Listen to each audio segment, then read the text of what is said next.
ঢাকা টাঙ্গাইল মহাসড়কের নবীনগর চন্দ্রা অংশে আজও যান চলাচল স্বাভাবিক রয়েছে।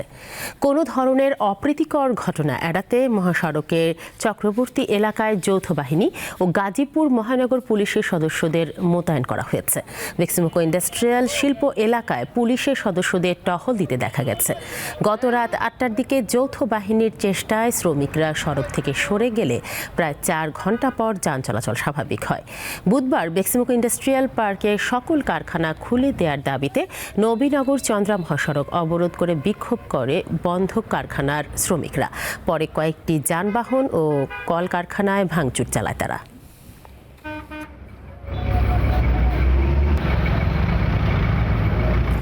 দর্শক, নবীনগর চন্দ্রা মহাসড়কের পরিস্থিতি জানাতে যুক্ত হচ্ছেন আমাদের সহকর্মী এম এ হালিম। হালিম, বেক্সিমকো গ্রুপের শ্রমিকদের আজ কোনো কর্মসূচি রয়েছে কিনা, আর নবীনগর চন্দ্রা মহাসড়কের পরিস্থিতি এখন কেমন দেখছেন সেখানে?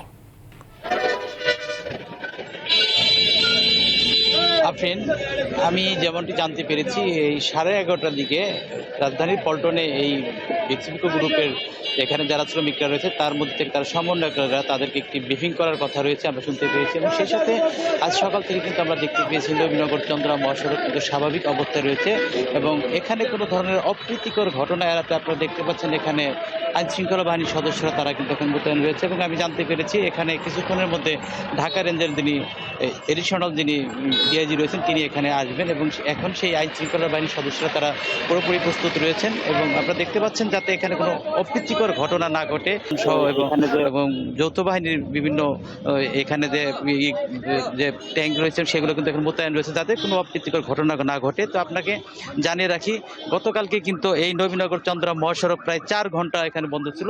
এই বেক্সিমকো কারখানার গত 15ই ডিসেম্বর প্রায় 16টি কারখানার 42,000 শ্রমিক তারা কিন্তু এই বন্ধ কারখানা হওয়ার পর থেকে কিন্তু বিভিন্ন দাবি দেওয়া নিয়ে তারা আন্দোলন শুরু করেছিলেন, এবং সেই সাথে গত মঙ্গলবার এই শ্রীপুরে কিন্তু তারা একটি সমাবেশও করে, সেখানে প্রায় 42,000 শ্রমিক সেখানে ছিলেন। এবং তারপরে কিন্তু গতকালকে এই নবীনগর চন্দ্রা মহাসড়ক অবরোধ করে কিন্তু তারা এখানে 4 ঘন্টা অবরোধ করে রাখে, এবং সেই সাথে এখানে তারা প্রায় অর্ধশতাধিক যানবাহন ভাঙচুর করে এবং প্রায় 3টি বাসে তারা আগুন লাগিয়ে দেয়। এবং সন্ধ্যার দিকে কিন্তু এখানে সারাবো এলাকায় একটি গ্রামীণ নিটোয়ার যে কারখানা সেখানে কিন্তু তারা আগুন লাগিয়ে দেয়। তারপর থেকে কিন্তু আইন শৃঙ্খলার বাহিনী তারা কিন্তু এই রাষ্ট্রীয় সম্পদ রক্ষার্থে এবং মহাসড়ক যাতে যান চলাচল হয় সেজন্য কিন্তু তারা 8টার দিকে কিন্তু এই মহাসড়কে তারা মহাসড়ক থেকে শ্রমিকদের সরিয়ে দিলে যান চলাচল স্বাভাবিক হয়।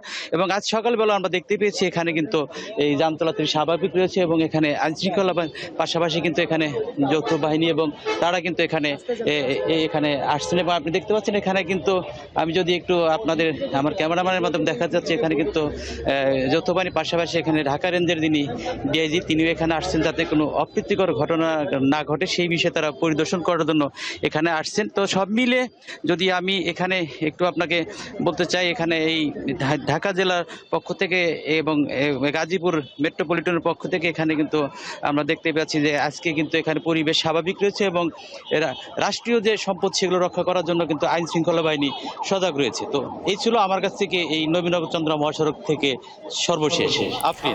সাভার থেকে যুক্ত ছিলেন সহকর্মী এম এ হালিম।